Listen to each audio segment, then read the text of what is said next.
Hey everyone, welcome back to That's Why TV, where we break down big ideas. Today we're heading north, really north, to the Nordic countries, Denmark, Sweden, Norway, Finland and Iceland, to explore a concept that you might have heard about in political debates. It's called the Nordic Model, a system that somehow mixes capitalism with high taxes and a generous welfare state.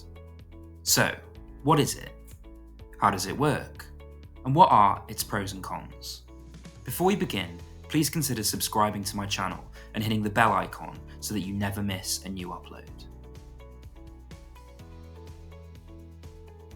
The Nordic model isn't a single policy or system used across all Nordic states. It's more a term used to describe similarities all Nordic states have when it comes to how they operate.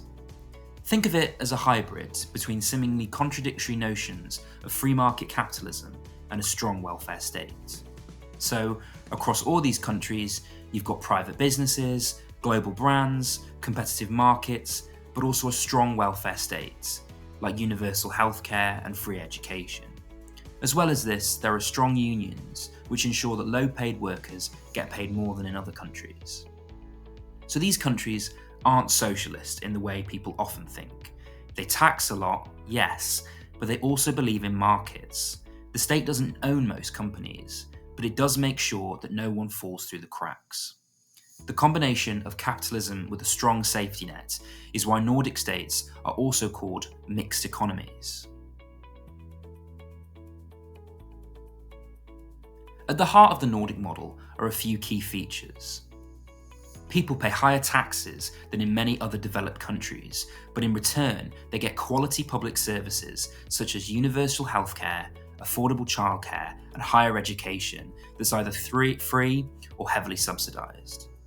Unions are also powerful and collective bargaining agreements are common, even in private businesses. Workers have a real voice in how their industries are run and are also able to bargain for higher wages.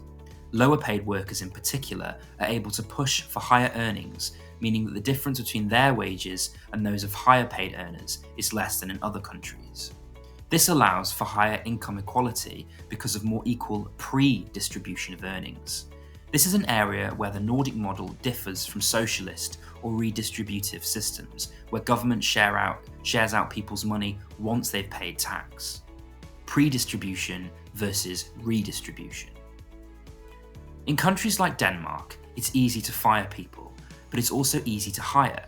There's a strong safety net in between.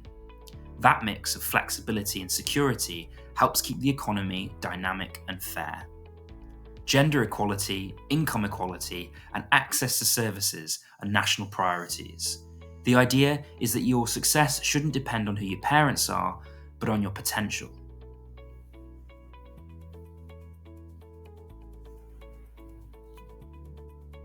So, moving to the pros and cons. On the pros side, you've got low poverty rates, high levels of social mobility, high levels of life satisfaction and quality of life, low crime, high levels of trust in public institutions, better work-life balance. There's a lot there, but it's not perfect. Moving to the cons. High taxes can be unpopular, especially amongst high earners or small business owners. Wage compression is also common in Nordic states. This happens when the pay differences between employees with differing levels of experience, skills, or responsibilities become minimal or disappear entirely. As I have already mentioned, this is a common result of collective bargaining. Some have argued that this might lead to experienced employees perceiving their contributions as not being fairly recognised or rewarded compared to newer or less experienced people. This might in turn lead to frustration, disengagement, lower motivation, and decreased productivity. Some argue that the welfare model in the Nordic states is becoming more and more expensive as populations age. This is because as populations age, there are less working people to pay the taxes, which then fund the generous safety nets. Size also matters. The Nordic states are relatively small, culturally cohesive countries.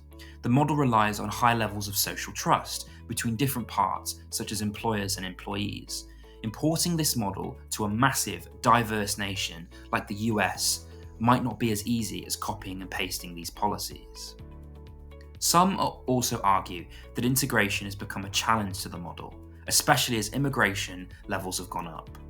This argument could, however, be a dog whistle, as it may imply that racial homogeneity is a factor in the success of the Nordic model. On the other hand, given the previous point about the need for strong social trust, the importation of cultures which do not value this might be seen as diluting this key cultural trait needed for the Nordic model to succeed. The Nordic model relies on participation in the workforce as part of people's collective decision to support the amenities that their society offers, but immigrants might not share this vision. So, where do you stand?